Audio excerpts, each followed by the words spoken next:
A big hello and a very warm welcome to Brand Equity with me, Sonali Krishna. It's not every day that you get to meet Mr.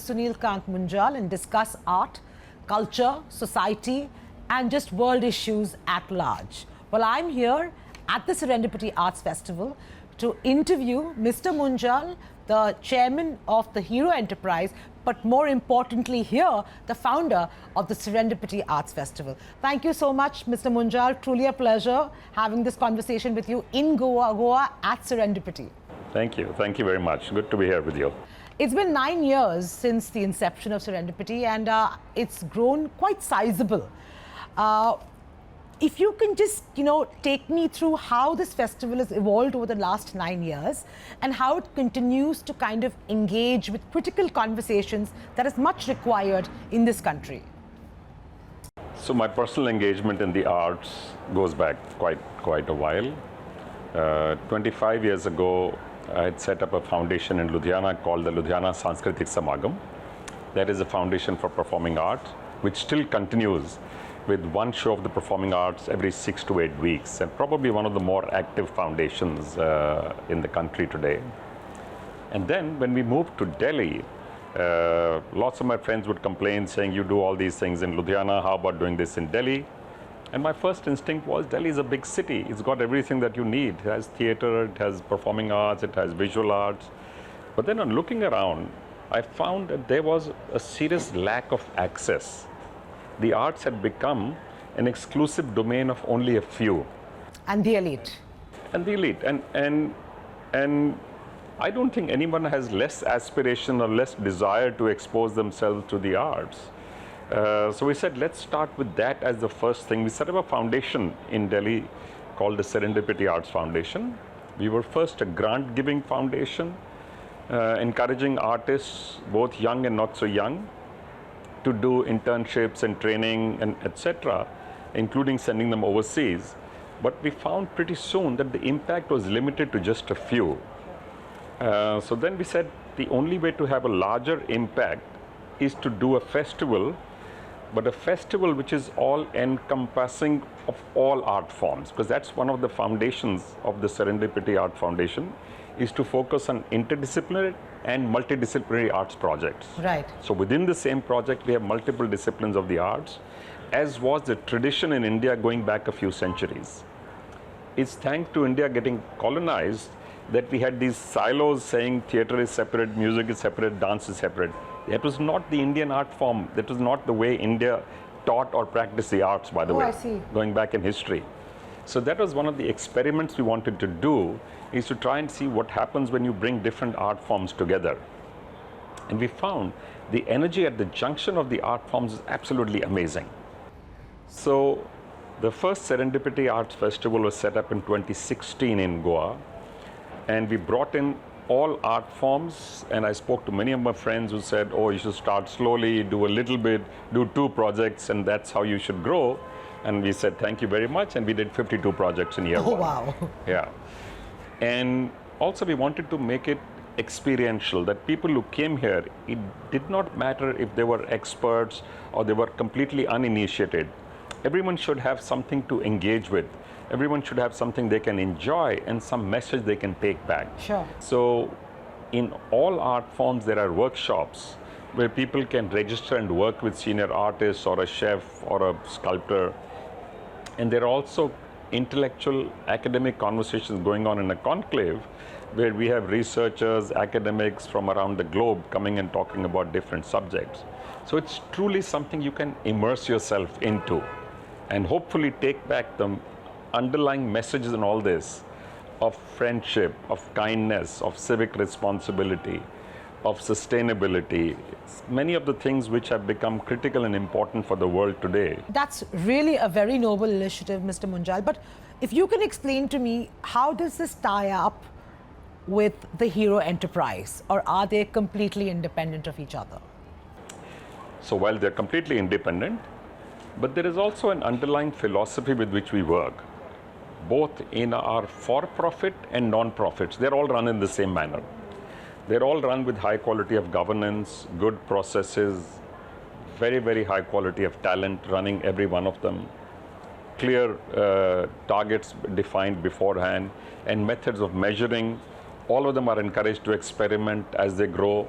So it's the same in the companies as it is in our non-profits. By the way, our non-profits are across many subjects. We also work in education and clean drinking water, and gender issues, integrated village development, healthcare, and of course arts and culture. The one common theme is that we work on things like relationship, understanding that our biggest strength is always going to be people. This is the only asset that we have which actually appreciates with time, whether it's a business or a non-business. And also, all our businesses are designed, also our investment as an investment office are designed only to focus on areas which will have an outsized social benefit, as it is in our non-profits. So in that sense, they have a very similar cultural, social impact as a measurable in all our businesses and our non-profits. You know, there's so much talk about sustainability, civic sense, as you talked about, just being mindful, you know, conscious consumption, all of that. And while all these are discussed in silos, your attempt is to bring all of them together and have a dedicated, let's say, 8 days of immersive experience so one can take that messaging back. But if I had to ask you to zoom out and look at India today as a country, where are we on all those levels? I understand different strata of society will have different levels of it, but if I ask you to just deconstruct that for me, where do you see it? So India is actually at a very, very interesting place right now. On the one hand, we are a large growing economy, a large growth economy, which has one of the highest growths in the world.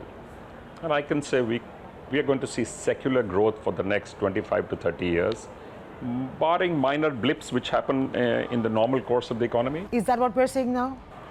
Yes. I think this is a temporary thing. And some of it came from over-exuberant spend post the COVID, and also with the bank's balance sheet and the company balance sheets being so good, banks are happy to give loans for individual consumption, family consumption, or pretty much anything. So people have borrowed on variable interest rates, and for some of them it has started to hurt. So we've seen some pushback of that, but I think that's temporary. We will come back to a growth path in the coming quarters, and I have no doubt that over a period of time we will see India's economy grow from its current scale of just shy of 4 trillion. We are somewhere between 3.6 and 3.7 trillion dollars right now. The expectations in 2047, of course, are huge, of a 30 trillion. But even if you look closer right now, only at the end of this decade, we're likely to be over a $7 trillion economy. Oh. We are at this moment equal to the UK economy. We will be double their size in 5 years. We will be 6 times their size over this period when India becomes 100 years of an independent nation. It will be 6 to 7 times the size. So we are on a roll right now. But India's development, as the Prime Minister now constantly talks of a Viksit Bharat, for India to be a developed economy, to a developed nation, all of India has to develop, not only the top of India. Because we are, as you know, many tiers of India right now. We have a top tier, which is like global citizens. We have an amazing middle class, which is very aspirational, growing, and as the same standard of living as top of Indonesia. But we also have a large number of people living the same standard of living as sub-Saharan Africa. So that is our biggest challenge, and that's where the big opportunity of growth also lies. Right. I mean, just tying it back to arts and culture, and something that we've seen here over the last few days, is that while we're seeing the world in some kind of turmoil, and there's a lot of violence and volatility around the world, this is the perfect platform to kind of have this balm that one kind of internalizes and reassesses what we are on this planet for. What would you say are the internal turmoils that India is going through, and how are people like you who are in a position to create impact, hoping to do that? Of course, India is a huge and complex country over a long period of time. So in some sense, India is no different from the rest of the world. The world at this moment has become a place of tension, of pulling apart, of strident debate, even in politics, that the tonality of the conversation in geopolitics today is tougher and more strident than it's been in decades. We not only have skirmishes, we have actual wars going on in the world. Yeah. So I think there is a need, and you use the right word, there is a need to apply some balm. There's a need for us to think a little bit about kindness, think about friendships, a little bit about relationships. And as a nation, we need to pull together as a people. So we are already, as I said, a rapidly growing economy. If we can fix a little bit of these differences that have come in, I think our potential is enormous. But that is some of the messaging that we apply through the Serendipity Arts Festival and the many initiatives that our foundations do, is to focus on people as the most important and most critical resource. Not technology, not buildings, not other things. Those are tools. Those are tools available to us. At the end of the day, all of this has to be and must be about people. And we do provide messaging of friendships, messaging of civic responsibility, messaging on sustainability, why these are important. But we don't shout about these. So if you go around the festival, if your mind is open, you will pick up the message. Yeah. If it's not, you will just see it as a fun place, as entertainment, which is fine too. We also work with lots of the orphanages here. We work with the care homes for the elderly. We work with transgender communities. We are working with over 200 schools in Goa. We're working with all the government schools to inculcate a sense of culture, arts, responsibility in all of them. And we like to take things out. We have something called Serendipity Out and About, where we go to these schools, we go to these institutions, we take art events and culture to them. We do it in people's homes as well. So the purpose of this festival is actually much larger than just visiting an art show. Would you say a society that is embedded in arts and culture is a lot more at peace than somebody where arts and culture is looked at just an extracurricular activity when you're a child? So there's enough research worldwide to show that the most successful leaders have applied right brain, left brain at the same time.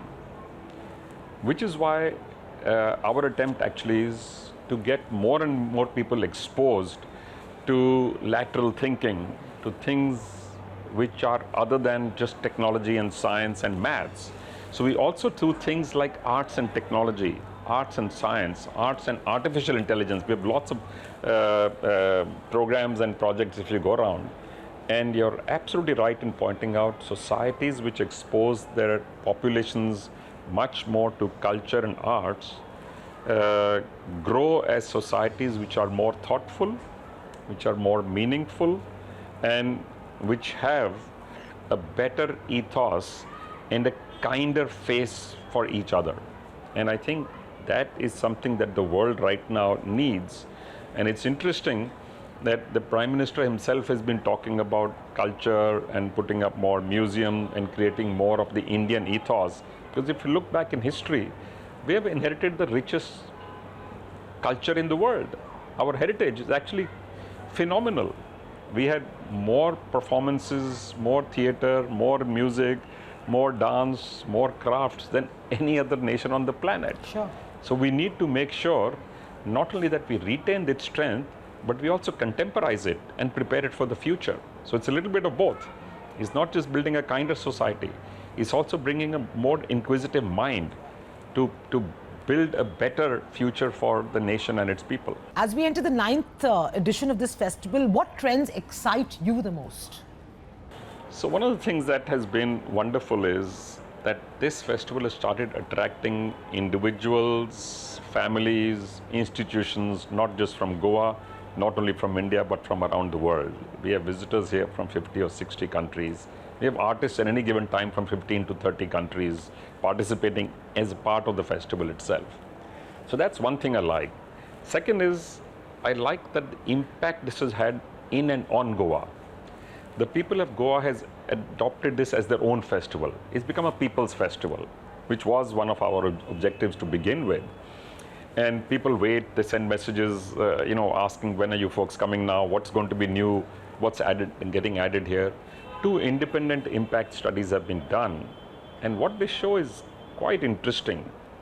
One of the things which threw me actually was the number that 40% more parents are directing or encouraging their children to pick up arts as subjects than before the festival started, which was truly, truly impressive. I would never have guessed it if I had not seen that report.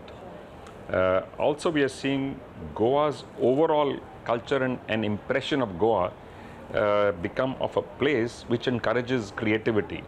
As it happens, Goa has attracted so many creative people over the last 10 or 15 years. So this has just been an add-on to allow that to take place quicker in a more permanent way. Mr. Munjal, as one of the prominent captains of the industry, I must ask you a couple of macro questions. A lot of people, whether it's the industry or the government, talk about India's population as a demographic dividend. But would it not be right to assume that at 1.4 billion and with the kind of resources available and the job availability, that it is going to become a demographic liability? So this is a dual-edged sword, you're right. So the demographic dividend only accrues to us if we are able to train, educate, skill all the young people and find sustainable economic opportunities for them. That's a necessary requirement, and that's also is what we need if we are to be a fully developed nation. You're also right, if the population keeps on growing, the strain on resources, both natural and otherwise, will be tremendous. We've already seen it. We started with 200 billion people in 47, and we've grown to 1.4 billion. Fortunately, the productivity in India has grown like it has in many parts of the world. But there is also a risk to pushing back too much on this. One of the big challenges today that the developed world sees, and this is across the world, countries like Japan or France or Italy, all of them have a declining population. So what tends to happen is that your dependency ratio drops. Dependency ratio is the ratio of young people who are in the earning age bracket to the very young and the very old. So we have the best dependency ratio in the world right now. Countries like Japan have the worst, for example, because they have lots of old people and they have a challenge. So we have to be careful to find the right happy medium. It's also well known that to retain the population of any nation, you need to have 2.1 children for every 1 female member of the society. If you drop down to 1.7, your continuity as a society is at risk. If you drop down to 1.3, no civilization actually has ever recovered from it. And that is happening in many, many of the developed nations right now. And I'm afraid we have to be a little bit careful in India, not only to look to drop our population, but to find what is the optimum for us to have all citizens of India benefit from what resources we can provide for them to live a quality of life that will be at a minimum suited for all citizens. Right. But aren't you seeing, for instance, we look at our pyramid, you see the rich, right, and the upper middle class having fewer and fewer children, and a lot have decided to do a lifestyle change and not have children, or have just a one child, and you see the bottom producing children. You're absolutely right, and this is one of the challenges, and this, we are not unique, by the way, as a nation. This is a global phenomena that as the spread of education takes place more, as females get more educated around the globe, the number of children being born tends to drop. And which is why I think it's also important to educate individuals on the strength and the weaknesses of demographics, because it has both. As I said, it is a dual-edged sword.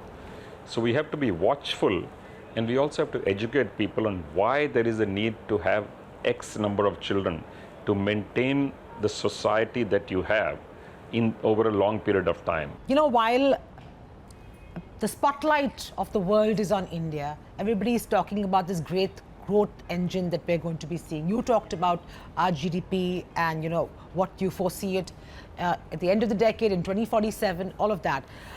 But the ground reality currently, if you speak to any, CEO across industries, they're not as optimistic at the moment. They've not had a very good 2024, and even their outlook for 2025 seems even more dim.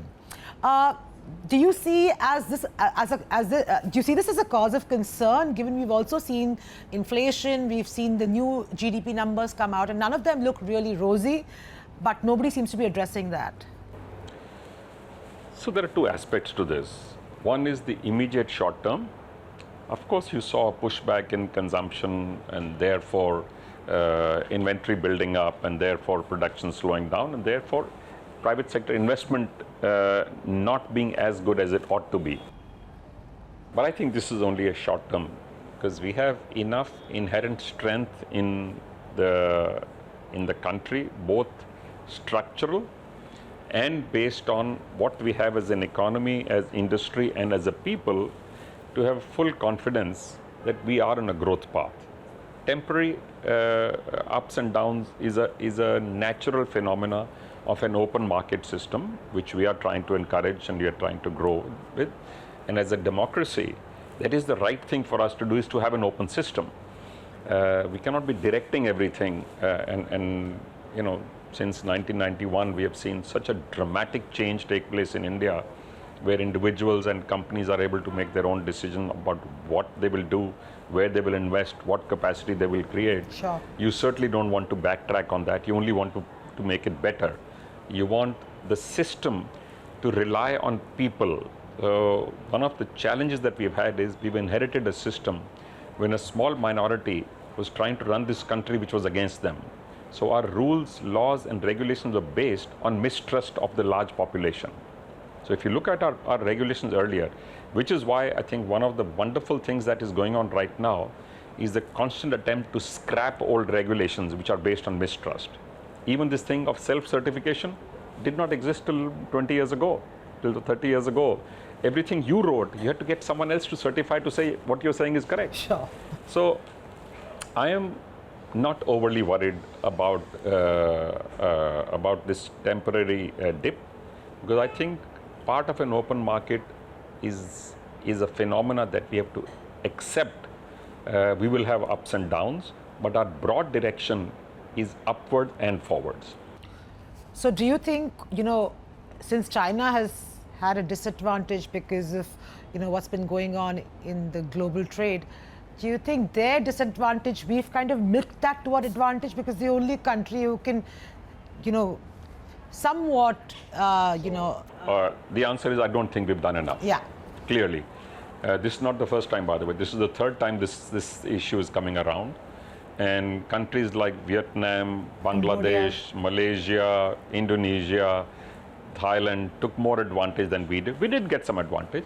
But this time, the interesting thing is India is doing a more directed effort now.